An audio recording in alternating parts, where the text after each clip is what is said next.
I guess this is a journey, a manifesto of sorts. It's called Chronicle.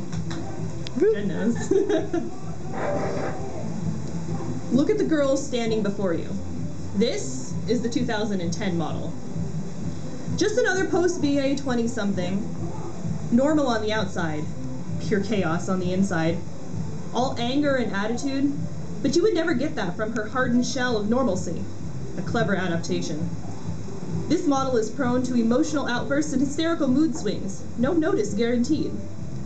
Now featuring the permanent setting, quarter-life crisis. Here she is, in all of her neurotic glory, suppressing a scream at any given moment.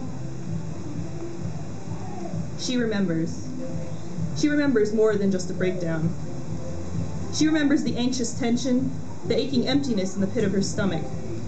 Though surrounded by others, she was terribly lonely. That dreaded D word loomed over her like the proverbial black cloud. She internalized more and more until she convinced herself she didn't have a heart, that she wasn't capable of emotions. After all, androids don't shed tears. But let's face it, the girl was drowning in a sea of bureaucracy and bullshit. Fear of the unknown, fear of stasis, fear of nothing and the continuing nothing. She craved escape from the mundane and longed for liberation from stifled creativity. She thirsted for inspiration but had no idea how to achieve it. Yet there was a pinhole shaft of light. Even amongst the muck and the mire, the seed of a fledgling relationship began to germinate.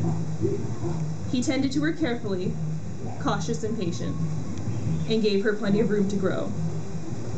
And the hardened shell began to crack and flake away, and the anxiety lessened in intensity, and the ice around that vital organ began to thaw. New Year's Eve, a time for new beginnings. That fated night in bed with him, something stirs within her. There's a new rhythm in her breast. Pangs of change. She awakens. The power of the written word was never lost on her. Quality and quantity did not matter, only the connection between her heart and her pen.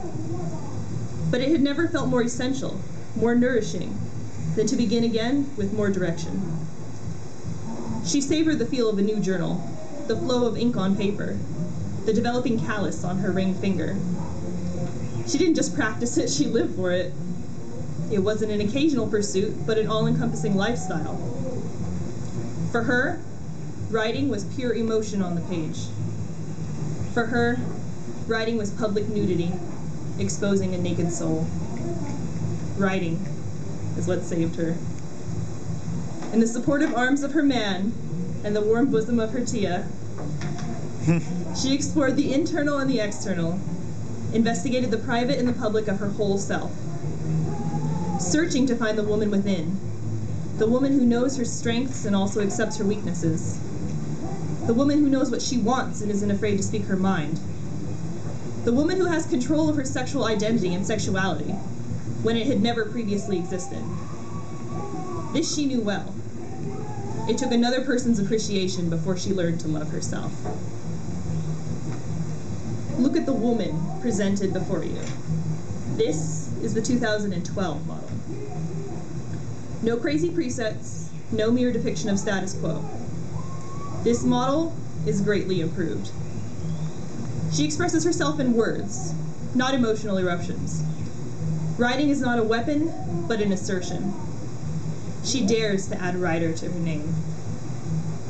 Some days she confronts the mirror, that pond of truth, and still has the urge to cry. But she's finally beginning to accept and like what she sees. The new self emerges. Woo! Thank you.